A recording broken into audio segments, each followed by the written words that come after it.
Ito ang makasaysayang bayan ng Balagtas. Duyan ang mga bayaning kailan may hindi magpapagaling. Subalit sa paglipas ng mahabang panahon, tila unti-unti nang kumukupas ang ganda at kinang ng bayan.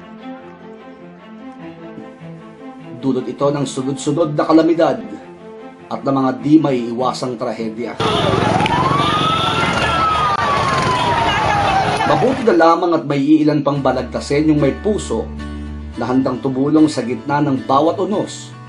At isa na nga rito si Gina Estrella. Dahil tumutulong ako, ginagawa ko yon dahil katulad nila, nagdaan din ako sa gitna. Katulad nila, dumating sa buhay namin yung kailangan din natin ng tulong.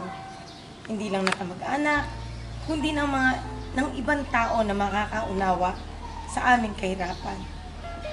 Katulad din nila, ang Gina Estrella, nangarap ang pagtulong, hindi tinitingnan kung kakilala ka man o hindi. Ginagawa mo to dahil ito'y gusto mo bukal sa loob mo. Isa si Aling Ofelia na labis na naapektuhan ng pagbaha sa Balagtas, lalo na noong dilubyong Ondoy at Habagat.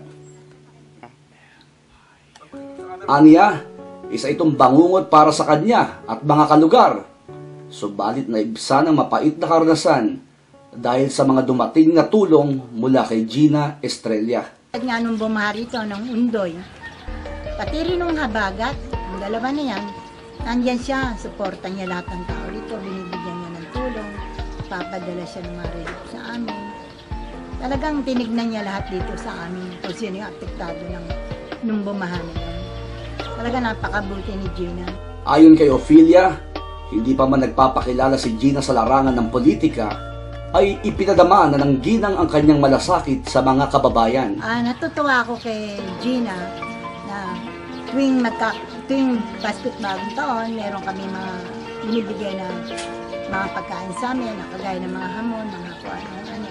Kaya kahit yung iba sa amin walang pambili nun, nakakaroon kami. Kaya masaya-masaya kami lahat dito. Sa taon-taon naman yan, hindi lang itong taon-taon talagang ginagawa ni Gina. Kahit hindi pa siya tumatakbo noon ng mayor, yun ang ginagawa niya. Tulad ni Aling Ofelia, biktima rin ng baha si Jane. At ang una at tanging tumulong sa kanyang pamilya, si Gina Estrella. Mabait, matulungin sa mahihirap, lalo sa mga nangangailangan ng tulong, nandyan siya, madaling lapitan. Kahit anong kailangan mo sa kanya, madali mo siyang makita at mahinga ng tulong. Tsaka tungkol sa pagbaha dito sa amin, lahat ng mahirap dito, siya lang ang nakatulong sa amin. Dagdag pa ni Jane, labis-labis ang kanyang respeto at paghanga kay Gina Estrella. Tsaka yung dumating ng Pasko't Bagong Taon, siya lang talaga nakabigay sa amin ng tulong. Noche Buena, yung Pasko't Bagong Taon, lahat kami pinagsaluhan namin mag-anak yun. Masayang-masaya talaga kami na siya lang nakatulong sa amin. Na paghanda, wala talaga kami noon. Talagang siya lang, talaga ang natulungan kami. Iba naman ang sinapit ng mag-asawang Joseph at Perlita. Halos matupok kasi ng sunog ang kanilang tirahan nito lamang pagpasok ng taon, kung kaya't kinumpuni na lamang nila ang tirahan mula sa nasunog na bahagi nito. At ang tanging nagpakita ng malasakit, si Gina Estrella. Yung nabigay ng mga timba, Gumot, banig, kulambo, bigas, tapos mga damit na para po sa paano ng kampanya yun, di ba? Ito ngang si Angelo May, walang naisalbang pag-aari.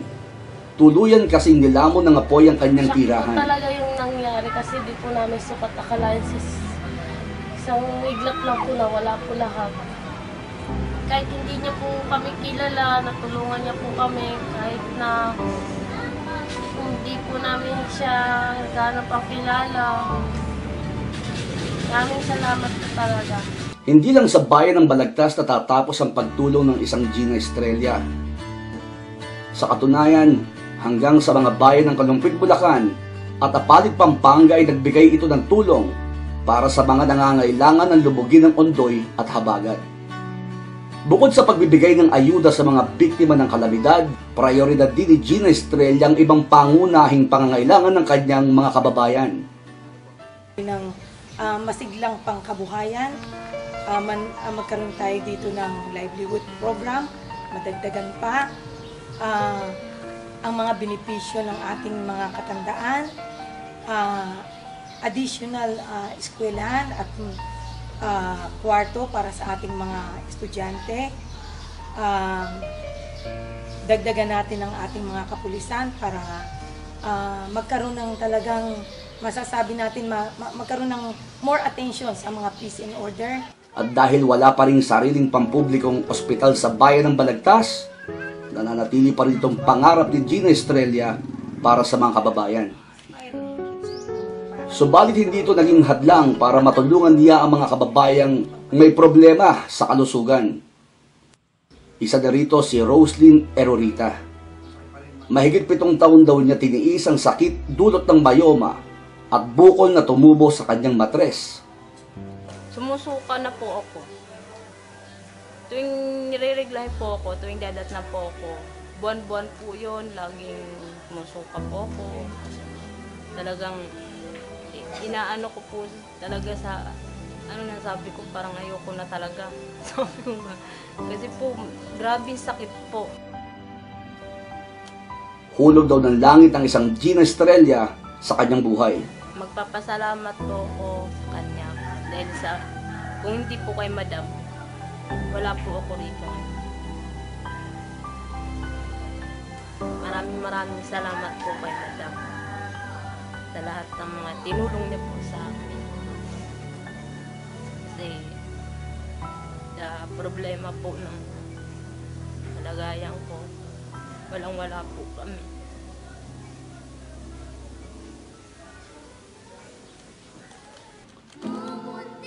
Naniniwala si Gina Estrella na ang mga kabataan ng pag-asa ng ating bayan, kung kaya't magmula noon, mapahanggang sa ngayon, ay numero 1 ang kanilang sektor na kanyang tinututukan.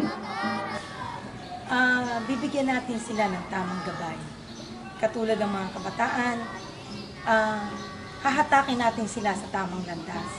Alam naman natin ngayon na maraming kabataan ang naliligaw ng landas. Hindi natin dapat silang kinukundina, kundi dapat inaakay natin sila sa tamang landas. So, ang kailangan natin ngayon, dito sa ating gobyerno, magkaroon tayo ng mga program sa mga kabataan. Mabigyan natin ng more attention ang mga kabataan upang ituwid ang kanilang landas.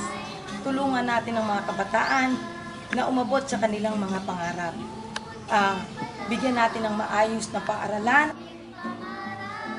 Iyan si Gina Estrella, nangarap at nananatiling nangangarap para matupad ang pangarap ng iba, matulungin, may mababang loob at higit sa lahat, may takot sa Diyos.